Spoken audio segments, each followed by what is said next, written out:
Good morning बच्चों। आज हम बात करेंगे सेकेंड टाइप का टिश्यू, कनेक्टिव टिश्यू, जो उसका नाम है adipose connective tissue. Mostly we are very slow because of something work in the school and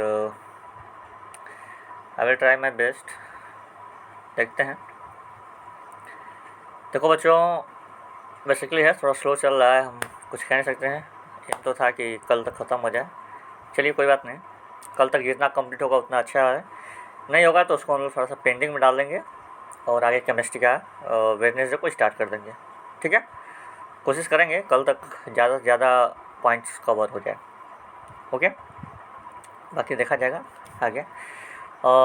देखिए, कनेक्टिव टिश्यू में हम कनेक्टिव टिश्यू में हम लोग सेकेंड टाइप पढ़ रहे हैं, एडिपोज कनेक्टिव टिश्यू। इसमें क्या है बच्चों कि इसका जो स्ट्रक्चर होता है एडिपोज का जो स्ट्रक्चर होता है, सबसे पहली बात, एडिपोज किन सेल से बना हुआ है? तो हमारे पास फैट सेल होते हैं, उससे बना हुआ है। ठीक है, कॉम्बिनेशन ऑफ फैट सेल या aggregation of fat cells to make a adipose connective tissue. Adipose connective tissue आपका एग्रीगेशन ऑफ सेल यानी कि फैट सेल से मिल के बना हुआ है। ठीक है, सेकेंड पॉइंट ये कह रहा है कि ये शेप में कैसा होता है? राउंड होता है। शेप में कैसा होता है? या ओवल होगा अंडे के आकार का, या गोल, ठीक है, बॉल की तरह। तो ये जो चीज़ें कह रहा है बच्चों कि इसका जो शेप होगा राउंड या ओवल होगा। ठीक है, इसके अंदर फैट ड्रॉपलेट होता है, या हम इसको ग्लोब्यूल्स भी बोलते हैं। ड्रॉपलेट को ग्लोब्यूल्स बोलते हैं, यानी कि ड्रॉपलेट का मतलब ये हुआ कि वाटर की बूंदें। ठीक है, ठीक है, जैसे वाटर की बूंदें होती है वैसे फैट का भी बूंद होता है, बड़ा बड़ा साइज में। ठीक है, तो उसी चीज़ को यहाँ पे बोला गया है फैट ड्रॉपलेट, या इसका एक अदर नेम दिया जाएगा ग्लोब्यूल्स। आप अपने बुक में चेक करेंगे तो फैट ड्रॉपलेट की जगह आपको ग्लोब्यूल्स बोला। ये कहाँ प्रेजेंट होता है? ये आपका मान लो ये वाला पार्ट है, इस पार्ट के अंदर सेंटर में कहीं ना कहीं ऐसे प्रेजेंट होगा। क्लियर है? ठीक है, अब यही तुम्हारा क्या है? यही तुम्हारा ग्लोब्यूल्स है, यही तुम्हारा फैट ग्लोब्यूल्स है। तो है ना, इसी के अंदर होता है, इस सेल के अंदर होता है, और इसी का बहुत काम है। काम क्या है अभी नीचे आप देखिएगा। फिर कह रहा है, यहाँ समझ में आ गया तीन बातें, स्ट्रक्चरली समझ में आ गया तीन चीज़ें, कि जो एडिपोज होता है ये फैट सेल से बना हुआ है, इसका जो शेप होता है राउंड और ओवल हो सकता है। ठीक है, इसके अंदर कंटेंट क्या करते हैं? आपके फैट ड्रॉपलेट, वो भी बड़े बड़े, छोटे छोटे साइज के नहीं, जैसे कि बारिश की बूंदें हो गई। ठीक है, और एक आप सोप की तरह बना के बड़ा सा बाउल बनाते हो, तो कुछ ऐसा समझ लो। ठीक है, अभी पाया कहाँ जाता है? वेयर दे फाउंड, तो ये स्किन के नीचे पाया जाएगा, ये आपका इंटरनल आर्गन के बीच में पाया जाएगा। जहाँ पे मान लो दो आर्गन्स हैं, इन दो आर्गन्स के बीच में पाया जाएगा। कौन? इन दो आर्गन्स के बीच में कौन पाया जाएगा? कौन कौन कौन? Adipose connective tissue. ठीक है, या आपकी जो स्किन है उस स्किन के नीचे वाले लेयर में। क्लियर है? ऑकरेंस समझ में आ गया? स्ट्रक्चर समझ में आया? स्ट्रक्चर क्या है कि ये फैट सेल से बना हुआ है, ओवल या आपका राउंडेड शेप में होगा, और इसके अंदर जो होता है बच्चों फैट ड्रॉपलेट या फैट ग्लोब्यूल्स प्रेजेंट होता है। ठीक है, पाया कहाँ जाता है? Below the skin. ओके, और बिटवीन द इंटरनल ऑर्गन्स, दो ऑर्गन्स के बीच में ऐसा कहीं करके पाया जाता है। ओके, इसके बाद है फंक्शन क्या होगा?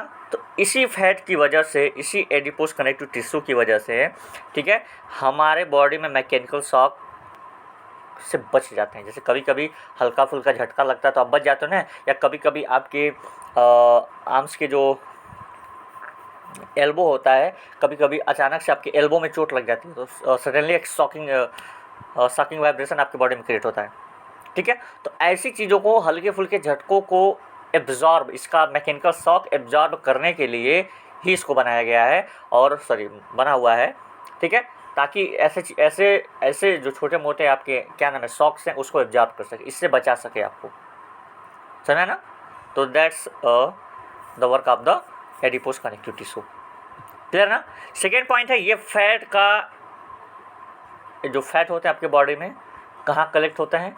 एडिपोज कनेक्टिव टिश्यू में जाके कलेक्ट होते हैं, बाद में इसका यूज करता है। ठीक है। तो फैट का रिजर्वेशन यानी फैट का स्टोर भी यही का, फैट का स्टोरेज जो है, जो स्टोरेज प्लेस है, जो स्टोरेज साइट है, वो कौन है? एडिपोज कनेक्टिव टिश्यू है। ओके, ठीक है। नेक्स्ट है act as an insulation. Insulation का मतलब जानते समझते हो ना, कि जैसे मान लो वायर में इंसुलेशन है, तो करंट वायर जो इंसुलेशन रहेगा, तो वायर में करंट जो रहेगा वो बाहर तो आएगा नहीं। ओके, जैसे आपकी बाइक का टंकी जो होता है उसके अंदर इंसुलेशन है, यानी कि उसके अंदर अगर पेट्रोल या डीजल है तो उसके बाहर तो आने वाला है नहीं, क्योंकि इंसुलेशन किया गया है। तो सेम एज इट ये इंसुलेशन की तरह वर्क करता है। कैसा इंसुलेशन वर्क करता है? हीट को ट्रांसफ़र नहीं होने देता है। अगर हीट बाहर है तो अंदर नहीं जाने देगा, अगर हीट अंदर है बॉडी के तो उसको बाहर नहीं आने देगा। ठीक है, यानी कि एक तरह से ये टेम्परेचर रेगुलेशन है। अगर किसी को ठंड बहुत ज़्यादा लगती है, इसका मतलब उसका उसमें एडिपोज कनेक्टिव टिश्यू बहुत कम है, बहुत पतला है, फैट बहुत कम है उसके अंदर। अगर किसी के अंदर ठंडी नहीं लग रही है, इसका मतलब समझो कि वो बॉडी में फैट ज़्यादा रखा हुआ है, उसका एडिपोज कनेक्टिव टिश्यू मोस्ट है। ठीक है, मोस्टली बहुत ज़्यादा है, इस वजह से ठंड नहीं लग रही। क्यों? क्योंकि बॉडी के अंदर का जो हीट है उसका वो अंदर ही रह जा रहा है। वो मतलब कह रहा है ना, यहाँ पे लिखा है the poor conduction of heat and less heat loses from the body. और बॉडी से हीट को कम लूज करता है कौन? Adipose connective tissue. ठीक है, इसीलिए इसको बोला गया कि टेम्परेचर रेगुलेशन में वर्क भी करता है। क्लियर है बच्चों? मैं एक बार इस बात को फिर से रिपीट कर रहा हूँ, ध्यान से सुनिएगा कि स्ट्रक्चरली अगर बात किया जाए तो स्ट्रक्चरली यह फैट सेल से बना हुआ है। इसका जो शेप होता है राउंड या ओवल होगा। ठीक है, and it's contain the large droplet, otherwise other name is that fat globules. इस सेल्स के अंदर फैट ग्लोब्यूल्स भी पाए जाते हैं, जैसे बबल्स होते हैं। ठीक है, बड़े बड़े साइज के बबल्स होते हैं वाटर के। सेम एज इट फैट्स का भी बबल्स होगा। आप बबल्स नहीं लिखेगा, आप ड्रॉपलेट्स लिखेगा या ग्लोब्यूल्स लिखेगा। ग्लोब्यूल्स लिखेंगे तो और अच्छी बात रहेगी। क्लियर है? नेक्स्ट है ऑकरेंस कहाँ करता है, ये पाया कहाँ जाता है? तो it find below the skin, हमारे स्किन के बिलो पाया जाएगा, बिलो वाले लेयर पे, and between the internal organs. ऐसे अच्छा, यहाँ पे ये क्यों पाए जा रहे हैं, क्या करते हैं? तो ये आपको मैकेनिकल शॉक से प्रिवेंट करते हैं। जैसे कि आपको सडनली किसी पे चोट लग गया एल्बो में, तो आपको देखो करंट पैदा होता है, शॉकिंग हो जाती है। कभी कभी आपको स्विच के अंदर उंगलियां पड़ गई तो वहाँ थोड़ा बहुत हल्का फुल्का शॉक लग जाता है, या किसी चीज़ को टच करते हो करंट आता है तो हल्का फुल्का वहाँ शॉक लगता है। तो ऐसे शॉक को एब्जॉर्ब करने के काम में आता है, ऐसे शॉक से आपको बचाने के काम में आता है कौन? Adipose connective tissue. Is it clear? Next, and is fat reservation, यानी कि स्टोरेज भी है फैट का। एडिपोज कनेक्टिव वो साइट है जहाँ पे फैट स्टोर होता है। ठीक है, and act as a insulation, insulation की तरह वर्क करता है। कैसे वर्क करता है? क्योंकि हीट का पुअर कंडक्शन करता है, हीट को बहुत कम आने जाने देता है। ठीक है, मिनिमम, जितना मिनिमम हो सके उतना ट्रांसफर कर सकता है, यानी पुअर कंडक्शन बोल लो। गुड कंडक्टर बैड कंडक्टर पढ़े होगे ना, तो ये बैड कंडक्टर हीट का कौन?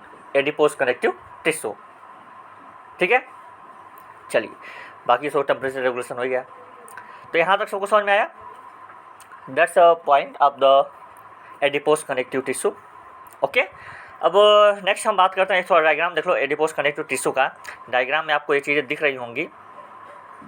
देखिए छोटे छोटे आपको सर्कल वाइटन दिखाई दे रहे हैं, उसके अंदर ये आपको छोटे छोटे ड्रॉप्स दिखाई दे रहे हैं। ठीक है, ये फैट ग्लोब्यूल्स हैं, जो आपको अंदर ड्रॉप दिखाई दे रहा है वो फैट ग्लोब्यूल्स हैं। ओके, और हम जहाँ पे ये पाया जाता है जो चीज़ें, उसको हम लोग एडिपोसाइट्स बोलते हैं। क्या बोलते हैं? एडिपोसाइट्स बोलते हैं, जहाँ पे ये चीज़ पाई जाती है। ओके, बाकी न्यूक्लियस तो आप जानते ही हो, कैपिलरी जो आपका होता है, ठीक है, जो अंदर का स्पेस हो जाए जिसको हम लोग साइटोप्लाज्म बोलते हैं। ठीक है, वो हो गया। ठीक है, लिपिड इंसुलेशन हो गया, जो अलग अलग एडिपोज कनेक्टिव टिश्यू को जोड़ के रखता है। ये जो रेड रेड कलर के आपको दिख रहे हैं यहाँ पे, ये जो परछाई की तरह आपको दिखाई दे रहे हैं, ये आपका लिपिड इंसुलेशन है। ओके, बाकी जो वाइटन है वो तो आपको बता दिया, कैपिलरीज हो गया, और न्यूक्लियस आपको पता ही रहता है, न्यूक्लियस हमेशा सेंटर में होता रहता ही रहता है। एंड नेक्स्ट है आपका एडिपोसाइट्स, जहाँ पे वो चीज़ प्रेजेंट रहती है, क्या? फैट ग्लोब्यूल्स, उसको हम लोग एडिपोसाइट्स बोलते हैं। ओके, एडिपोसाइट्स को बोलेंगे जहाँ पे आपका फैट ग्लोब्यूल्स प्रेजेंट रहेगा। Is that clear? Okay, now बच्चों अब हम चलते हैं नेक्स्ट पॉइंट पे, क्योंकि अब देखो यहाँ पे हो गया ख़त्म ठीक है। एक दो चीज़ और बचा होगा, जैसे कि हम लोग फ्लूइड टिश्यू का डिस्कस भी किए थे प्लाज्मा के बारे में। फिर कभी एक बार लास्ट में जब खत्म होगा चैप्टर तो फ्लूइड कनेक्टिव टिश्यू को दोबारा रिवाइज कर लेंगे हम लोग, ओके, क्योंकि फ्लूइड कनेक्टिव टिश्यू भी थोड़ा बहुत मायने रखता है हमारे लिए। नेक्स्ट हमारा है skeleton connective tissue. Fluid connective समझ रहे हो ना, प्लाज्मा की बात हो रही है, ब्लड की बात हो रही है, वो फ्लूइड है, ठीक है। अभी मैं उसके बारे में बात भी किया था, आपको समझाया भी था। हमको अगर आपको कोई डाउट, कोई बात नहीं, हम इसको अलग तरीके से भी समझेंगे, ठीक है। आपको बताएंगे फ्लूइड कनेक्टिव टिश्यू के बारे में, यानी कि जो ब्लड है, प्लाज्मा, एक बार अलग तरीके से, ओके, शॉर्ट में ही, उसका वीडियो बाद में। अभी हम बात करते हैं स्केलेटन कनेक्टिव टिश्यू के बारे में, ठीक है। स्केलेटन कनेक्टिव टिश्यू दो टाइप का होता है, एक होता है कार्टिलेज और एक होता है बोन। स्केलेटन टिश्यू जो होता है बच्चों वो दो टाइप का होता है, एक आपका कार्टिलेज होगा और एक आपका आएगा बोन, ओके। तो हम अगर कार्टिलेज की बात करें, तो नेचुरली एक्योर कैसे होता है, कैसे पाया जाता है, ठीक है। तो अगर इसकी बात करोगे तो या widely space of the out of cell, ये हमेशा जो कार्टिलेज होगा आप मतलब कि आउटसाइड में ही पाओगे, ऐसा नहीं किसी बॉडी के सेंटर में मिला, कहीं से जुड़ा हुआ मिला, ठीक है। जैसे फीमर उमर होता है, जैसे लेग का हो गया, ये आपका आर्म का बोन हो गया, ऐसा नहीं, ये वाइडली स्पेस में ऐसी जगह प्रेजेंट होता है जहाँ पे इसको मूवमेंट हो सके, इसका आउट ऑफ सेल्स, ठीक है। Widely space out of cells. अब क्या है, ये भी मैट्रिक्स में पाया जाता है, ऐसा नहीं, इसका भी खुद का मैट्रिक्स होता है, जैसे सबकी तरह मैट्रिक्स पढ़ रहे थे जिसमें प्रेजेंट होते थे सेल्स, वैसे यहाँ पे क्या होता है, इसके अंदर भी मैट्रिक्स होता है। ये किन चीज़ से, इसका जो मैट्रिक्स बना होता है वो किन चीज़ों से बना होता है, वो प्रोटीन और शुगर से बना होता है, ठीक है। इसका जो मैट्रिक्स होता है क्या नाम है, कार्टिलेज का मैट्रिक्स जो बना होता है वो होता है प्रोटीन और शुगर्स का, उसी के अंदर ये प्रेजेंट होता है कार्टिलेज, ओके। नेक्स्ट पॉइंट है मैट्रिक्स इज स्लाइटली इलास्टिक। जो इसका मैट्रिक्स होता है वो काफ़ी इलास्टिक होता है, तभी तो हमारा कहाँ कहाँ प्रेजेंट होता है, नोज पे मेरे प्रेजेंट होता है, मेरे ईयर्स में प्रेजेंट होता है, मेरे आपका तो जो क्या होता है ट्रेचिया होता है वहाँ पे होता है, लेरेंथिक्स होता है वहाँ पे होता है, तभी ना वहाँ की हड्डियाँ जो होती है वो मूव कर जाती हैं, नॉर्मली बेंड हो जाती हैं ना, क्योंकि क्या है, इसका जो मैट्रिक्स है वो स्लाइटली इलास्टिक है, वो मूव कर सकता है, फ्लेक्सिबिलिटी उसके अंदर होती है, लिखा है ना cartilage is a flexible, cartilage जो हमारा बहुत फ्लेक्सिबल होता है, इसलिए हमारा ईयर पिन्ना कान के पास जो हड्डी है देखते हो ना, बेंड हो जाती है, मुड़ जाती है, हैं, होता है ना। नोज का टिप जो सामने ये रखा हुआ है नोज के टिप पे, उसको देखो दबाते हो टूट जाता है, सॉरी मुड़ जाता है, ठीक है, होता है ना। आप उसको खींचते हो, मोड़ते हो, मरोड़ते हो, जो भी करते हो, ठीक है। ट्रेचिया हमारा वो जो गले के पास है, ठीक है, ट्रेकिया में भी यही काम है, ट्रेकिया भी वही करता है। लारेंथिक्स उसके नीचे बॉक्स, जो वॉइस बॉक्स इसको बोलते हैं हम लोग, वहाँ पे वैसी हड्डी है, वो सब नॉर्मल दब जाते हैं, घूम जाते हैं, होता है ना, क्योंकि उसके अंदर इलास्टिसिटी है, ये इसी चीज़ से बने, वो कार्टिलेज आपके होते हैं, ठीक है। और कहाँ पे ये पाया जाता है, ये पाया जाता है हमारे जॉइंट सरफेस पे, जहाँ पे स्मूथनेस बोन होता है, उसको हम लोग स्मूथनेस बोन बोलते हैं। हमारे जॉइंट के सरफेस पे स्मूथनेस बोन होता है, ठीक है। आप जाओ अपने घुटने पे जाके हाथ फेर के देखो, ठीक है, समझा ना, हाथ फेर के देखो, वहाँ पे कुछ आपको हल्का फुल्का फील होगा, मतलब कि हमारे स्मूथनेस यानी कि जॉइंट का जो स्मूथनेस सरफेस होता है वहाँ पे भी बोन्स पाए जाते हैं। कौन सा बोन्स पाए जाते हैं बच्चों, अब जाना वो, अब मैं बता दे रहा हूँ कहाँ पे आप जाओगे, आप अपने नी के नीचे वाले हिस्से पे जाना, नी के नीचे वाले हिस्से पे जाना, वहाँ पे देखना, वहाँ पे उसको दबाना, ठीक है, तो कुछ चीज़ें आपको दबेंगी, होगा ना, इलास्टिसिटी में होगा, तो वहाँ पे भी आपका पाया जाता है क्या, कार्टिलेज। और कार्टिलेज का काम क्या है, ये सपोर्ट देता है। इसके अंदर सपोर्ट देने का कैसा सपोर्ट देता है, क्योंकि इसके अंदर फ्लेक्सिबिलिटी होती है, ठीक है, सुने ना, इसके अंदर फ्लेक्सिबिलिटी होती है। कभी कभी देखते हैं लोग ना, जब मसाज कराने जाते हैं तो अपने कान की थोड़ी सी खिंचाई करवाते हैं, ठीक है, थोड़ा बहुत न्यूज को मूव करवाते हैं, करता है ना, ठीक है, थोड़ा सा बहुत गर्दन को हल्का फुल्का मसाज कराते हैं गर्दन का, क्यों, क्योंकि यहाँ पे वो जानते हैं ये जो हमारा बोन्स है ये हल्का फुल्का है, ठीक, इसके अंदर फ्लेक्सिबिलिटी है, तो ये हल्का फुल्का चीज़ हम उसको बना सकते हैं, ठीक है, इसको हम लोग उसका मसाज कर सकते हैं क्योंकि इसके अंदर फ्लेक्सिबिलिटी है, समझ, बाकी चीज़ों को तो दबाना पड़ता है बहुत तेज़ से। तो ये समझ में आया कार्टिलेज, व्हाट इज कार्टिलेज, ठीक है, widely spread out of the cells, clear है। सेकेंड, मैट्रिक्स प्रोटीन और शुगर से बना होता है। इसका मैट्रिक्स इलास्टिक होता है। कार्टिलेज फ्लेक्सिबिलिटी होती है। कहाँ पाया जाता है? Ear, pinna, nose tips, trachea, laryngeal box, voice box. Smoothness bone for the surface at the joint, जहाँ पे जॉइंट होता है उसके सरफेस पे भी पाया जाता है। ठीक है, और इसका फंक्शन होता है सपोर्ट देना और फ्लेक्सिबिलिटी प्रोवाइड कराना बॉडी पार्ट्स को। ओके, क्लियर है ना? कान कोई पकड़ के खींच दे, कान कोई ऐसा ना, कान ऐड दिया गया, अगर बोन होती वो भी स्ट्रांग वाला बोन होता है, कार्टिलेज ना होके बोन होता है तो कोई कान तुम्हारा ऐड पाता है? थोड़ा सा ऐड था, फिर तुम 4 झापड़ लगा ही देते। तो ये चीज़ें हैं। Okay, that's for the today's lecture. और हम जानते हैं हम बहुत स्लो है बच्चों, उसके लिए सॉरी, क्योंकि कुछ प्रॉपरली स्कूल पे वर्क चल रहा है, जिसकी वजह से मैं रेगुलर वीडियो बना नहीं पा रहा हूँ और लार्ज वीडियो मैं बना नहीं सकता। ठीक है, क्योंकि लार्ज वीडियो अपलोड करने में टाइम लगता है, तो सॉरी फॉर दैट। सो आज के लिए इतना ही, बाकी कल और इसका एक क्लास चलेगा। जो चीज़ें बच जाएंगी हम उसको बाद में ट्राई करेंगे, एटलीस्ट मतलब पढ़ाएंगे आपको ज़रूर। ठीक है, या सैटरडे को मिल जाएगा, या संडे को मिल जाएगा, मंडे को मिल जाएगा, लेकिन जो चीज़ें बची उसको मैं एक बार दोबारा से रिवाइज, आप इस चीज़ को रिवाइज करते रहिएगा। ओके, तो कल मिलते हैं, आज की इतना ही।